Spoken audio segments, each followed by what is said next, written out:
Hey, how's it going, Becca? I'm doing great, Tim. How are you doing today? Doing very good. We're just talking about Pitchfest, which is October 13th at Hook Agency in Minneapolis. And we have three incredible coaches coming. Mark Godere from Riva Impact, Chuck Toki from Top Rep, and Becca Switzer from Roof Sales Mastery. So I thought I'd have you on and just chit chat a little bit about three key things to train your sales reps on. And I wanted to ask you first, though, why do you think people should come to this event? So I'm really excited about Pitchfest. First of all, great job on the name. It's hilarious. I love it. Yeah. But it's going to be a really unique event because what most people, when they go to a live event, like a conference or something, what do they have to do? It's like in between talks, they have to run out into the hallway and like try to catch somebody like me and like have their like 2 minutes of time with us to ask us a question or whatever, or Chuck or whatever. So this event is really the whole point is to be able to have one-on-one interactions, to be able to say, hey, here's what I'm doing, how can I make it better, as opposed to just like sitting in the crowd and taking notes and then just like trying to connect the dots yourself. So it's really cool. It's going to be kind of like playing like we get to play pitch doctor and diagnose what's going on with your stuff, and it's going to be a cool opportunity to get some direct feedback. Yeah, and I'll throw a link in the comments. When you sign up, there's going to be an ability to choose one of the coaches that you're going to directly pitch and get feedback from. And then we also have student coaches, only guys that have been selling multi-million dollars a year, giving feedback as well. So you'll get to choose one of the, I'm going to call them student coaches for lack of a better way to phrase it. But they will be there. You'll get feedback from at least two different solid people at this event. Your people will get feedback. So I think that this is something where roofing business owners are going to want to maybe send a few reps out. Like it's a good opportunity. Honestly, I don't think you're going to see these three people in a lot of events. This is going to be kind of an unusual pairing. I was trying to bring together the best of the best in roofing sales coaches, and I feel like we're doing that. I'm excited about that. It's going to be fun. Yeah, I love what you've done. Jacob, I never know how to say his last name. Fox. Fuchs. I don't know. I'm scared. I'm scared every time to say it. Am I saying this right? Yeah. Literally like one of the best salespeople that I've ever met in my life. So these people are going to have a really awesome opportunity to pick the brains and get feedback from some of the best people in the business. And I shadowed Dan Walrack recently, $18.5 million, which everyone was like, no way. I had people texting me that day and they're like, dude, that's not real. And I was like, well, we sold 150,000 before lunch. Yeah. So, I mean, anything's possible, right? Like, I mean, I wasn't confused personally after I took that ride with him for the day.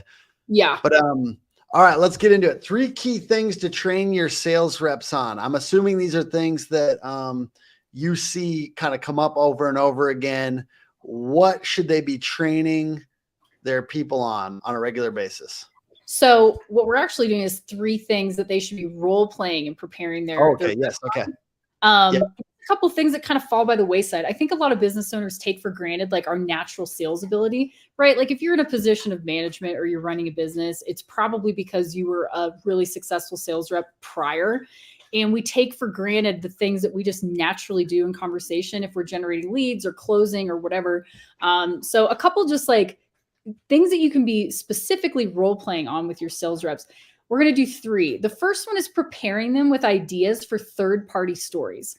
This is a really easy way, like a creative way to handle objections without directly handling the objection. Sometimes people feel like they don't want to be argumentative or defensive or something like that. And the nuance can be a little bit tricky, right? When you are handling objections with somebody. So a third-party story allows you to handle the objection by not making it about the person being wrong. So here's a great example. Like, let's say somebody says, oh, yeah, thanks, but my husband already looked at it, right? So you could say something like, hey, I totally get that, Mrs. Jones. In fact, not too long ago, I had a customer who called me up because her husband had taken a look and thought everything was fine. But then she noticed that a bunch of her neighbors were getting their roofs replaced, which seemed a little odd, right? Like, were we the one house that didn't get hit, right? Yeah.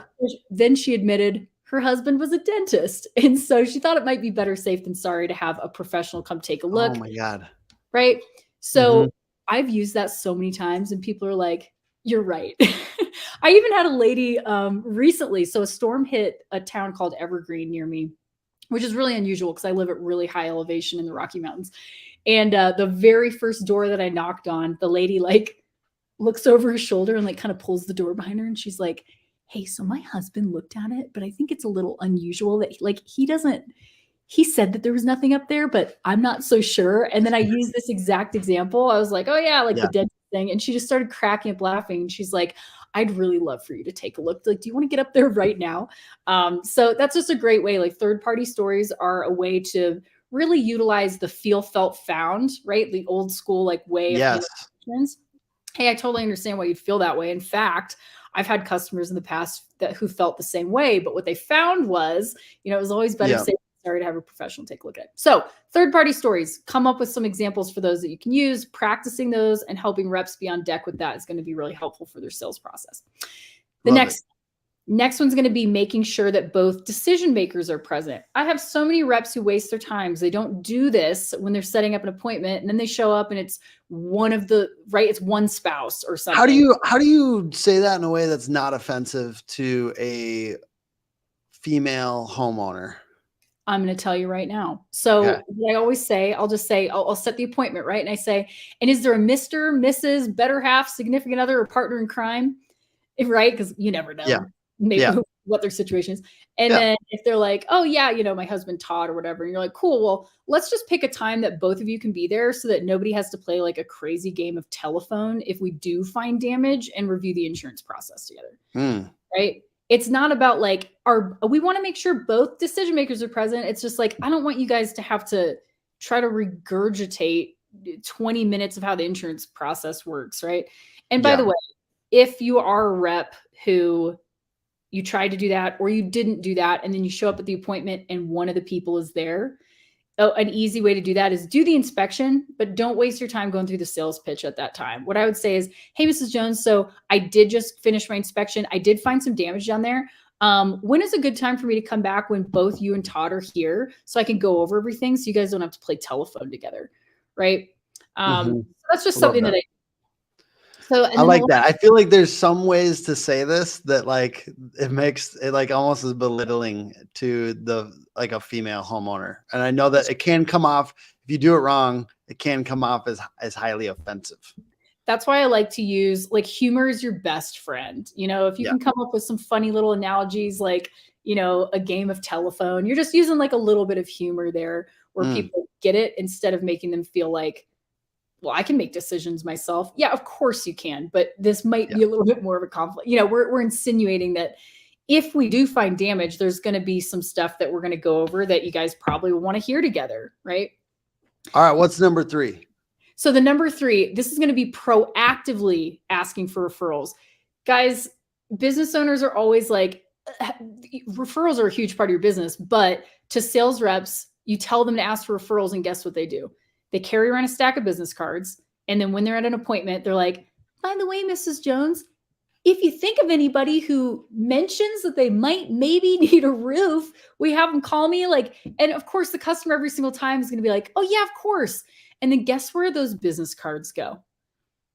In the junk drawer with the Bed Bath & Beyond coupons, way in the back. Or they get stuck in the back pocket and they go through the washing machine, right? And yes, occasionally you are going to get some people who do think of you and call. But if you want to be a referral generating machine, every single customer that you have, especially the ones that like you and are happy with the result, here's what I do. So at the time of whether I'm getting like the customer completion thing signed, or maybe I'm like going to pick up the final check or whatever, I carry around a stack of gift cards, and I'll usually do like Target and Starbucks, but you could do whatever, Amazon, Visa gift card, or maybe you have like Scooters Coffee or Walmart or whatever's big around your area, Buc-ee's, Quick Trip, Sheetz, right? Whatever gas station. So you carry around a stack and you say, so Mrs. Jones, what do you like more, Target or Starbucks? And they're like, Oh gosh, Target. That's what I do for fun on the way. That's how we relax as adults on the weekends as women, right? And you're like, dude, I totally get that. You could say, my wife is the same. That's where she loves to go. So you say, I've got a Target gift card for you, and you hand it to her. She takes it, or he, whoever, whatever, right? They take it, and you're like, I've just got one small favor to ask of you. They've already accepted your offering, so now they owe you one, right? So I say, Mrs. Jones, I'm going to let you in on a little secret. I actually hate knocking doors. Don't tell anyone, right? I hate it. It's just a tough part of the job, but it's necessary, right? Because most of the people, just like you, if I hadn't showed up on your doorstep, you probably would have looked up at your ceiling, not seen any leaks, assumed everything was fine, and not had anybody come and take a look. Instead, you were able to get a complete facelift on your house, like an extreme makeover home edition for 99% off. That's a pretty sick deal. But a lot of people miss out on that just because nobody actually comes and talks to them, right? Or then maybe they hear a radio ad, but they're like, my roof is fine. So who are two people, and I have my notebook and my pen, I say, who are two people that you know that might not have had a free roof checkup yet? Write down their names and numbers. I'm just going to shoot them a text and ask if they've had somebody take a look. No harm, no foul. Right? And you hand it to them, and I keep an ongoing list on the same page. It's got a bunch of names and numbers. I keep them all because that makes it like, oh yeah, everybody does this, right? And by the way, if you don't have any, make some up or write them down in your left hand and your right hand, have your boyfriend write some or whatever, right? So you keep that, and then they've already accepted your gift card. They have the pen and paper in front of them, and they write some down. Then if they write down their two really fast, I go, dang, Mrs. Jones, that was almost too easy. I tell you what, the Starbucks gift card is yours too, if you write down two more. Okay. So you're going to have people, I've had customers get out their cell phone, church roster, the neighborhood directory, whatever. Yeah. Right. So if you can get 2 referrals on average from each of your customers, you don't have to door knock ever again. I love it. I love it. I want to end this with you and I just chatting a little bit more about Pitchfest. So this is very soon. This is in 1 month, less than 1 month now. Less than 1 month. A month from yesterday. Yeah. And I believe people can still go get. I know people can still get $50 off if they use your code. What is your code? Roof Sales Mastery, all one word. So check it out. It's in the comments, and I've just put the link out on all the videos. So check it out. Click that link. Go get, what are you going to bring? Your best 3 salespeople or your worst 3 salespeople? Your choice. Your top reps. Here's why. It's the 80-20 rule, right? You invest 80% of your time and energy into the top 20% performers. Yeah. I love that. And use that code, Roof Sales Mastery, and you'll get $50 off of each of the tickets. Now, hey, I'm going to ask it like the objection would be, it's not a cheap event. It's $500, but $450 with this code. Why? It's a full day event. Why? It seems kind of expensive. I don't think so. Why do you think it's worth it? I guess. Why is it worth it? Those numbers, I don't think that's expensive at all. One ticket. If somebody spends $500 for one person to go to this event, and it helps them get one more roof this year than they wouldn't have gotten without the tips that they picked up, correcting their pitch or whatever, that one roof is going to put $2,000 in their pocket. Hello. Yeah. And I have a feeling if you brought 3 people, your 3 best reps to this, I have a feeling that it's going to help you sell more than one roof. I think every time these kind of events, I wanted to have an event like I think are the most useful to roofing companies. I really think these tactical training events with like workshops and things like that are the best as far as like most likely to create money for roofing companies and ones that reps can come to. Because I think that there's so many events that are focused on the owner, and maybe more could be focused on the reps. It's like improving your golf swing. Okay. It's like you get a coach who comes in and like watches you and goes, okay, your grip, if we just tweak it like this, that's going to make all the difference. Or your swing or your posture or your stance, right? That's the thing that is the edge. So being able to have kind of like a hands-on experience where these coaches are going to be able to listen to you and go, dude, that was really good. The one thing you're missing is this. And they're like, ding, ding, ding. Oh yeah. I mean, I do it to myself still, where I'll go back through my old sales stuff and I'm like, damn, I totally forgot about this technique or like that line. So to be able to have somebody do that for your sales process is going to be really cool. You guys should come. It's going to be fun. We are going to have a great time. Yeah. And I brought these three people together particularly because I feel like it's going to be good vibes. Hell yeah. And I like good vibes, and I like having a fun time. So I hope that not only will this make you guys money, that it will be a good experience, and it'll be a good vibe for everyone that comes. So thank you everyone for watching, and thank you, Becca, for taking the time, and I'll see you next month. That sounds good. Bye everybody. See you there. All right. See ya.